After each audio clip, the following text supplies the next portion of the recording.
بسم اللہ الرحمن الرحیم الحمد للہ رب العالمین والصلاة والسلام علی رسول خیر خلقہ محمد وعلی آلہ وصحبہ اجمعین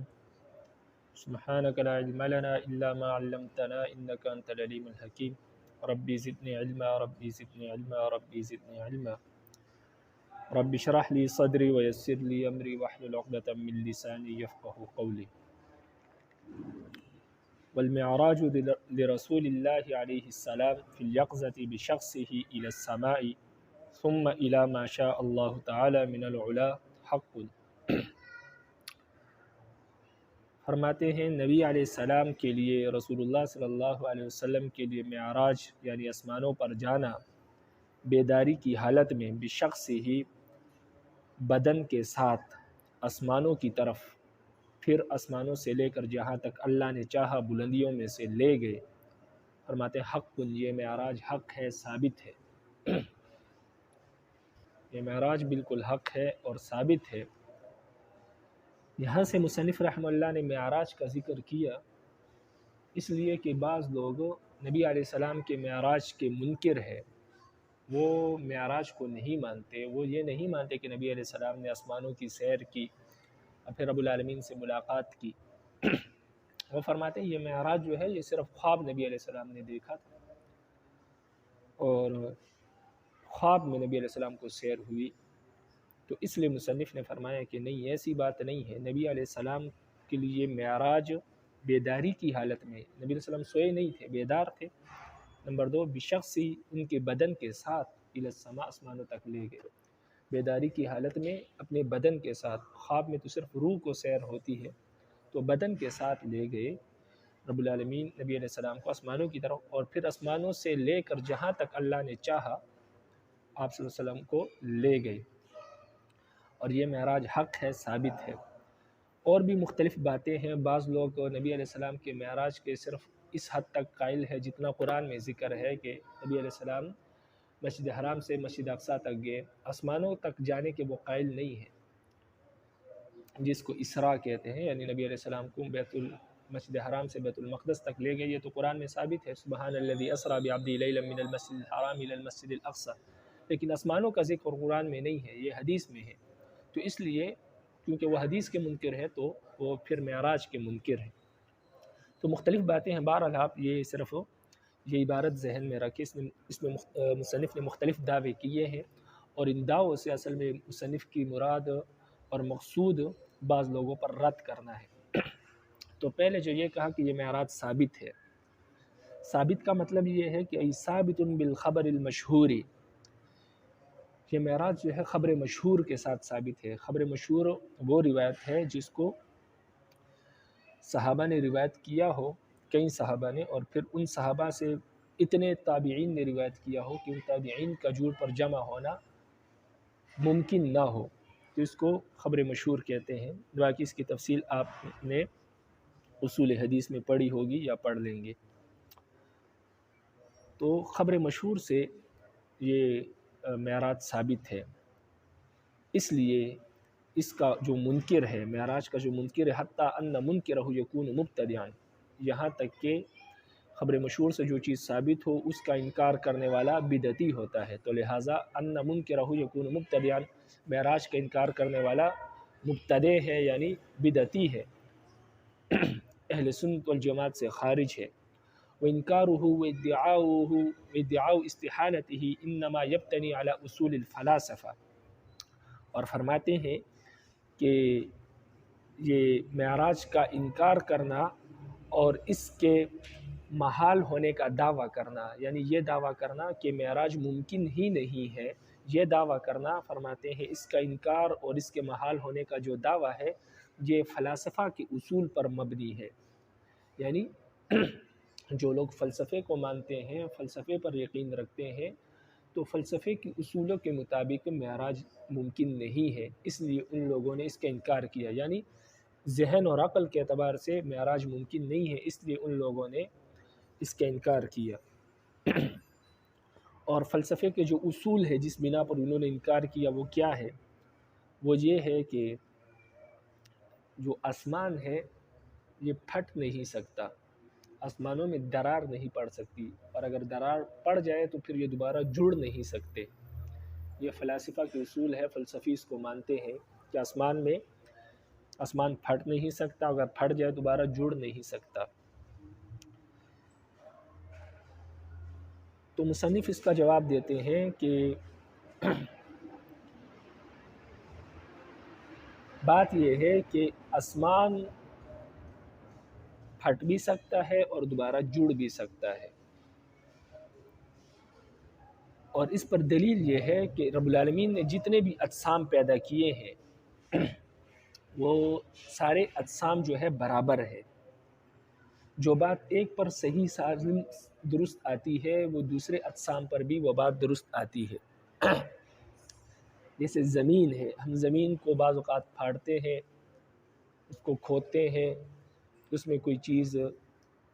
بیج بونے کے لیے، پھر اس کو دوبارہ اوپر سے مٹی ڈال کے جوڑ دیتے ہیں۔ اسی طرح ہوا ہے، پانی میں کہ پانی کو بھی آپ جدا کر سکتے ہیں، بیچ میں کوئی آڑ رکھ دے، پھر وہ آڑ ہٹا دے، دوبارہ جڑ جاتا ہے۔ اسی طرح ہوا ہے۔ تو یہ سارے اجسام جو ہے اللہ کے پیدا کیے ہیں۔ تو یہ تمام اجسام ایسے ہیں کہ ان میں کیا ہے، اس کو آپ جدا کر سکتے ہیں، واپس جوڑ سکتے ہیں۔ اور جب اجسام سارے کے سارے برابر ہے تو جس طرح زمین کو آپ جدا کر سکتے ہیں، جوڑ سکتے ہیں، ہوا کو جدا کر سکتے ہیں، جوڑ سکتے ہیں، پانی کو جدا کر سکتے ہیں، جوڑ سکتے ہیں، تو پھر آسمان کیوں جدا نہیں ہو سکتا اور کیوں دوبارہ جڑ نہیں سکتا؟ آسمان بھی تو ایک جسم ہے اور سارے اجسام برابر ہے، تو جب باقی اجسام جدا ہو سکتے ہیں اور واپس جڑ سکتے ہیں تو آسمان بھی جدا ہو سکتا ہے اور جڑ سکتے ہیں، اس لیے کہ اجسام سارے کے سارے برابر ہے۔ تو ایک جسم پر جو بات ثابت آتی ہے وہ دوسرے جسم پر بھی ثابت آئے گی، یعنی ایک جسم جب جدا ہو سکتا ہے اور جڑ سکتا ہے تو دوسرا جسم بھی جدا ہو سکتا ہے اور جڑ سکتا ہے۔ تو فلسفیوں کا جو اصول ہے یہ درست نہیں ہے، یہ فلسفے کے بھی خلاف ہے، اس لیے کہ فلسفہ اسی کو کہتے ہیں کہ جب دو چیزیں ایک طرح کی ہو تو ایک چیز میں جو بات ہو سکتی ہے وہ دوسری چیز میں بھی ہو سکتی ہے۔ تو لہٰذا جب اجسام سارے کے سارے برابر ہیں اور باقی اجسام جڑ سکتے ہیں، جدا ہو سکتے ہیں اور واپس جڑ سکتے ہیں، تو آسمان بھی جدا ہو سکتا ہے اور واپس جڑ سکتا ہے۔ اور دوسری بات یہ ہے کہ رب العالمین ہر ممکن کام پر قادر ہے، رب العالمین ہر چیز پر قادر ہے۔ اگر آپ کے اصول کے مطابق آسمان جدا نہیں ہو سکتا، پھٹ نہیں سکتا، اور اگر پھٹ جائے دوبارہ جڑ نہیں سکتا، تو یہ تو آپ کے اصول ہے۔ اللہ تو اس پر قادر ہے کہ وہ آسمان کو پھاڑے اور پھر اس کو دوبارہ جوڑ دے، جس طرح اللہ اس پر قادر ہے کہ بدن کے ساتھ وقت کو روک دے اور نبی علیہ السلام کو آسمانوں پر لے جائے۔ جب اس پر قادر ہے تو آسمان کو پھاڑنے پر اور دوبارہ جوڑنے پر بھی رب العالمین قادر ہے۔ تو یہ دو جواب دیے، ایک جواب یہ دیا کہ آسمان پھٹ سکتا ہے، جڑ سکتے، اس لیے کہ باقی اجسام میں یہ بات ممکن ہے تو آسمان میں بھی ممکن ہے۔ دوسری بات یہ کہ رب العالمین ہر چیز پر قادر ہے۔ تو عبارت کو لے کے فرماتے ہیں کہ وہ انکار ہو وہ ادعاء استحالتی، معراج کے انکار کرنا اور اس کے